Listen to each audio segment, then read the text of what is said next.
Welcome back, everybody. Today we are here at Oyster Dome, which is a pretty cool little hill about 60 miles north of Seattle, similar to Tiger Mountain and Cougar Mountain back in the city. There's a large network of trails that meanders all over the place, and since this is right on the northern edge of the Puget Sound, a lot of really cool views. So we are here at the Samish Overlook, which is apparently a very popular place for people to jump off, of course, with their flying devices. But as you can see, very beautiful out there, so I can completely understand why you would love to be floating around like a hawk above something like that. But, my friends, we are off to Oyster Dome, so we're just going to continue on the trail and head on up. And it's a really nice day after several weekends of cold and wet and rainy, and so it's good to actually have some sunshine and blue skies. Yes, it is. The trail up takes you through some second growth forests. And along the backside, or east side of the hill, is part of state trust land that's being sustainably forested even today. We've had quite a wet and wild winter this year, even for the Seattle area. Unusually high winds have knocked down tons of trees and caused lots of damage all across the state. You can see here that significant work has been done just to get this trail reopened.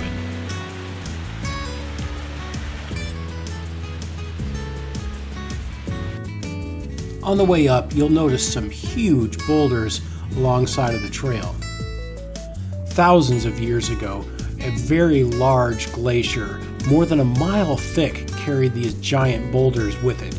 As the ice melted, the boulders were left behind.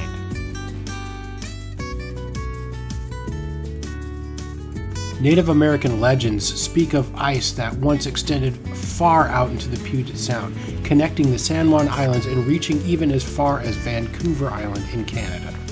Just like most low output, high reward hikes around here, this trail is always busy, and we're imagining on a wonderful day like today, after so many days of crappy weather, there's going to be a lot of people up there. So we decided to take a small detour and instead go to a place called Lilly Lake and Lizard Lake, and then it looks like there's another connector trail that takes us back down to that overlook where we started.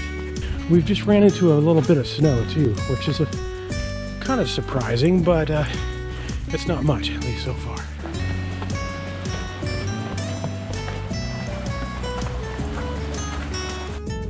So here we are at Lilly Lake, and looks like there's hiker camping and horse camping. So we're just going to check out the hiker camping, of course, and see what it looks like for possible future excursions. Here we are at the little campground. We're checking it out. Actually kind of cool. Got these small little camps. Each one looks like has a little fire pit and some benches and stumps. And set up your tent.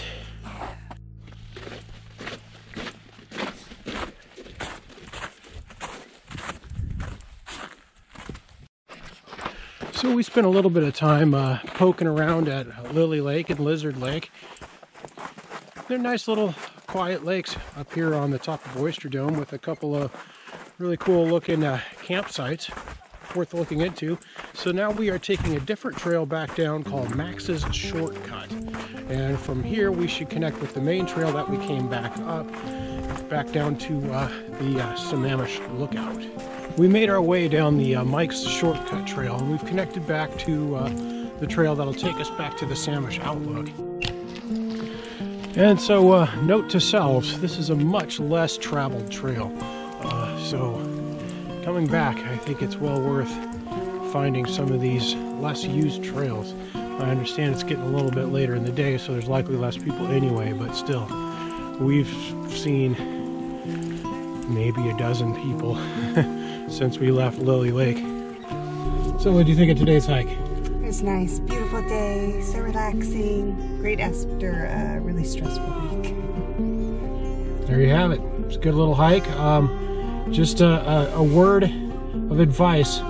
Feel free to explore some of the other trails. It looks like most of them are they all connect anyway, and so You don't really have to follow the crowds and stay on the same crowded trails. All right, so now we're headed back into town, hopefully get some dinner. The road up to Oyster Dome has some great views, but it's a narrow, unpaved road with many potholes. Although it is easily passable in your average daily commuter car. Just drive safely and be willing to yield to cars coming the opposite direction.